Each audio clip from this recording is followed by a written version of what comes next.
J'attendais cette vidéo avec impatience. Bonjour à tous et bienvenue dans cette nouvelle vidéo. On va parler d'un sujet qui me passionne par-dessus tout, surtout au Japon. On va parler des tatouages.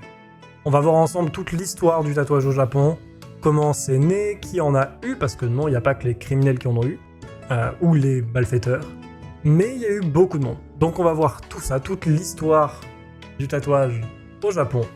Vous êtes prêts? Parce que moi je le suis, j'ai trop hâte. C'est parti.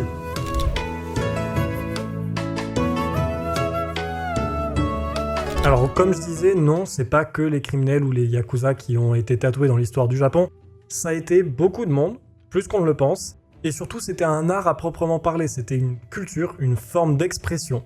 Mais comment quelque chose d'aussi raffiné que le tatouage, que le fait de se décorer le corps, a pu devenir aussi stigmatisé dans une société japonaise actuelle?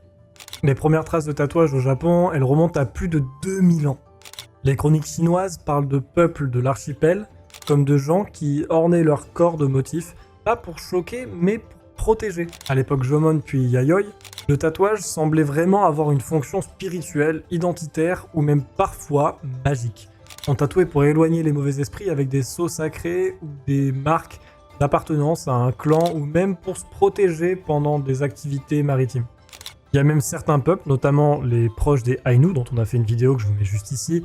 Les tatouages servaient à protéger contre les dangers de la mer, marquer le passage à l'âge adulte. Pour renforcer le lien avec les esprits de la nature, la peau devient vraiment une interface entre le monde visible et invisible.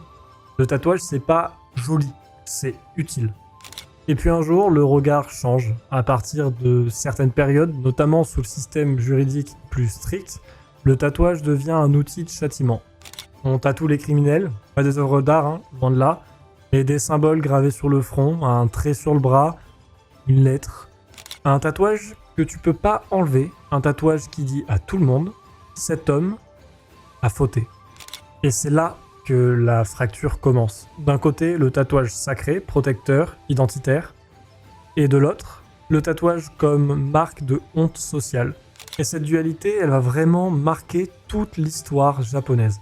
Parce qu'ironiquement, c'est pendant la période Edo que le tatouage va connaître une renaissance spectaculaire, mais pas chez les élites, chez les pompiers d'Edo, par exemple.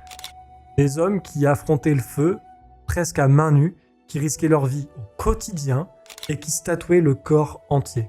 Pourquoi ? Tout simplement parce que le tatouage représentait des divinités protectrices qui servaient de talisman contre les flammes. Elles étaient un signe de courage et de fraternité. Mais c'était pas les seuls, il y avait aussi les facteurs ou les artisans des quartiers populaires qui adoptaient eux aussi des tatouages monumentaux. Et à ce moment-là est né le mot irezumi. Non pas comme un tatouage décoratif, mais comme une œuvre totale pensée pour recouvrir le corps entier, une sorte de seconde peau.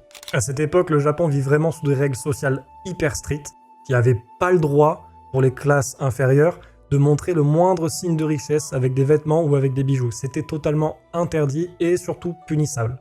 Donc la seule façon de s'exprimer, c'était sous la peau, avec de l'encre, et donc des tatouages. C'était une sorte de rébellion silencieuse, en quelque sorte, un acte de résistance discret, mais surtout une forme d'expression. Donc non, l'irezumi de l'ère Edo, le tatouage de l'ère Edo, c'est pas né par hasard. C'est né parce que des gens avaient besoin de s'exprimer et d'affirmer qui ils étaient au travers, non pas des vêtements, parce qu'ils n'en avaient pas le droit, mais au travers de l'encre. Et il est profondément lié à l'art de l'estampe et en particulier au ukiyo-e. Ces images populaires qui représentent des scènes de vie quotidienne, des courtisanes, des paysans, et aussi des guerriers mythiques et des créatures surnaturelles. Et quand les romans illustrés chinois et japonais deviennent populaires, notamment le Suikoden, les corps tatoués de héros légendaires frappent l'imaginaire collectif. Donc très vite, le tatouage s'inspire directement de ces images, la peau devient une toile et le corps humain un support vivant pour des récits mythologiques entiers. Chaque motif a un sens, mais jamais un sens figé. Le dragon, par exemple, c'est loin d'être une créature destructrice comme dans l'imaginaire occidental.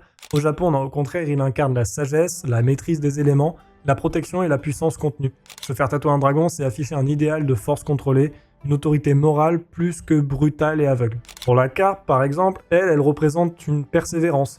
Elle est inspirée d'une légende selon laquelle une carpe capable de remonter une rivière finit par se transformer en dragon, Et elle devient le symbole de ceux qui acceptent la souffrance, l'effort et l'endurance pour espérer une transformation future. Et c'est de cette légende-là que vient Magikarp qui évolue en Léviator d'ailleurs. Mais dans les tatouages, on va aussi trouver des divinités bouddhistes et shintoïstes qui trouvent aussi leur place sous la peau. Fudo Myo, par exemple, est souvent tatoué pour sa capacité à repousser le mal et offrir une protection spirituelle à celui qui endure la douleur du tatouage comme une forme de purification. Et c'est là quelque chose qu'on oublie vraiment très souvent, c'est que à cette époque-là, se faire tatouer, c'était accepter une douleur longue sur des années. Parce que ça allait pas aussi vite qu'à la machine, c'était à la main. Ça prenait du temps, et ça faisait très mal. Mais ça faisait vraiment partie du processus, c'était en quelque sorte un rite de passage, c'était pas du tout un effet secondaire, c'était recherché pour prouver qu'on en était capable. Les techniques utilisées à Edo sont loin des machines modernes, bien sûr le tebori, la technique traditionnelle à la main, consiste à enfoncer l'encre sous la peau à l'aide d'une aiguille fine fixée à une tige de bambou ou de métal.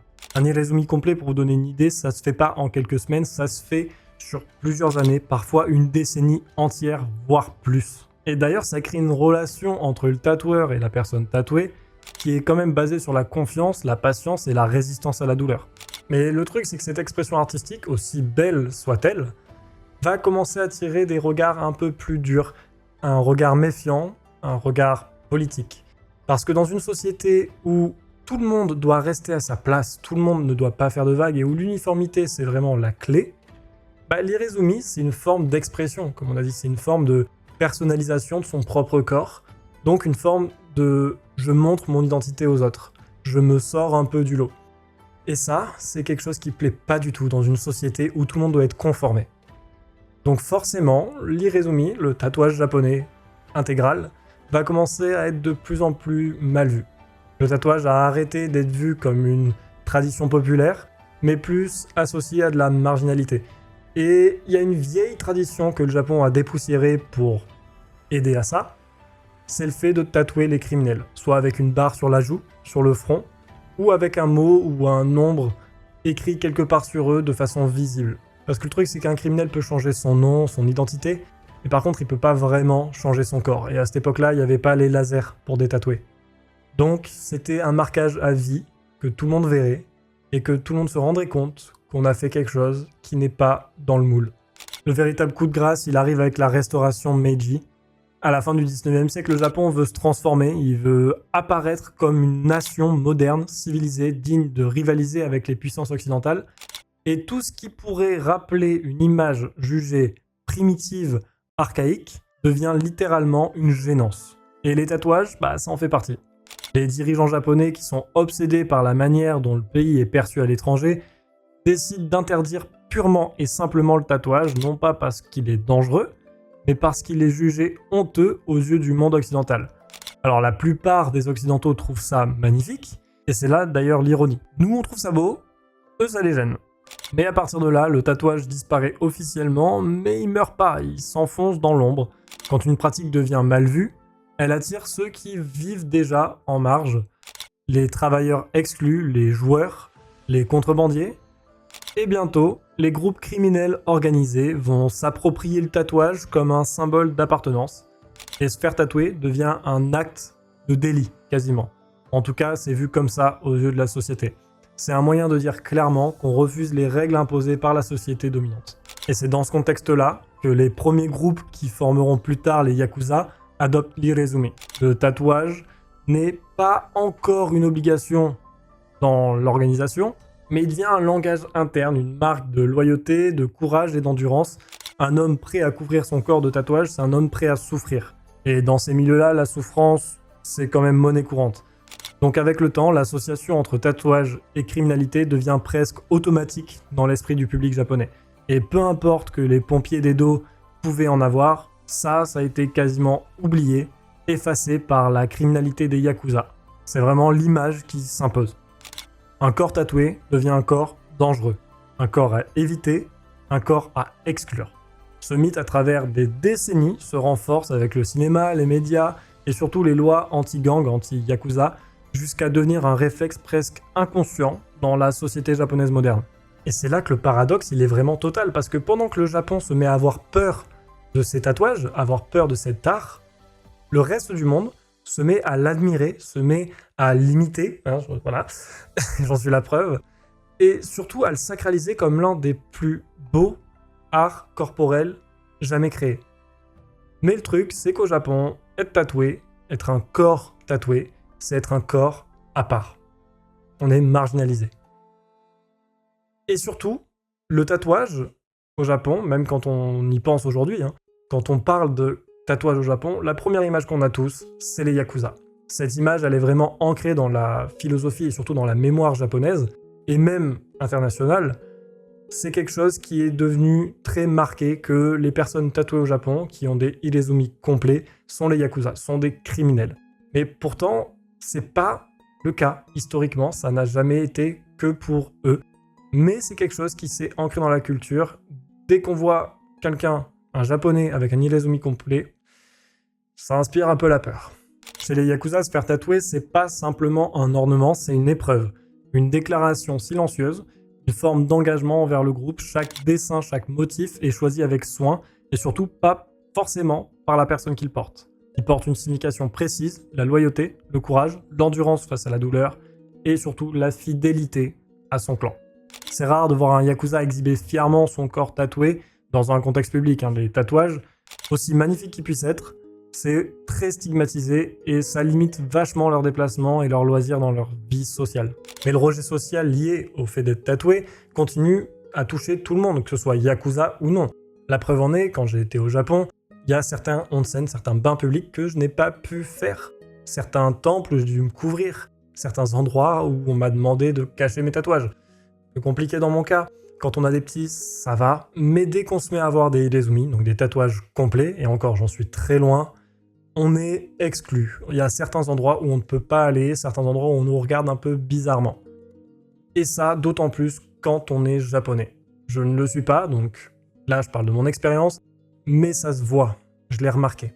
Mais ce rejet constant, en fait, il est la conséquence de quelque chose lié à l'histoire du Japon vis-à-vis du tatouage. C'est que le tatouage a d'abord été sacré, puis ensuite puni, pour finir diabolisé. Donc en fait, le tatouage japonais, c'est vraiment un paradoxe à lui seul. Il est à la fois glorifié dans le reste du monde et condamné au Japon, il est admiré par le reste du monde et caché au Japon. C'est vraiment quelque chose qui a son histoire propre. Le tatouage japonais, c'est vraiment quelque chose qui est à part du reste des tatouages. En tout cas, à mon avis personnel. Là, pour le coup, cette vidéo est assez personnelle, on va dire. Mais je vous laisserai me dire dans les commentaires votre avis vis-à-vis de tout ça. Comment vous ressentez ça? Si vous êtes tatoué et que vous avez été au Japon, si vous avez, pas comme moi, des motifs japonais, mais que vous avez des choses en tout genre, dites-moi ce que vous avez ressenti en y allant, si c'était plus admiré, ou si on vous regardait un peu d'un œil bizarre. Mais l'histoire du tatouage, elle est loin d'être finie, surtout aujourd'hui. Au XXIe siècle, le tatouage japonais vit vraiment une forme de renaissance, mais cette fois, il se cache plus. Il s'exprime, il est dans les grandes villes, il est sur la peau d'une nouvelle génération qui, souvent, est bien éloignée des anciens stigmates. Dans les quartiers branchés de Tokyo ou d'Osaka, des jeunes tatoueurs talentueux réinventent l'Irezumi. Ils mélangent des techniques anciennes et innovations contemporaines. Même encore aujourd'hui, c'est rare de voir des personnes dans des bains publics qui affichent fièrement leur tatouage. Mais quoi qu'il en soit, le tatouage japonais, c'est souvent, et ça restera considéré comme un art d'exception, parce que le tebori, donc le tatouage traditionnel japonais, reste quelque chose de vraiment codifié et qui se transmet de maître à élève. En tout cas, j'espère que cette plongée dans l'histoire du tatouage vous aura plu. Je sais qu'en faire les recherches m'a fasciné. J'espère que ça a été le cas pour vous aussi. Si c'est le cas, je vous laisse me le dire en commentaire. Et aussi via l'abonnement, le like et la cloche. Et je vous dis à la semaine prochaine pour de nouvelles vidéos. Ciao tout le monde.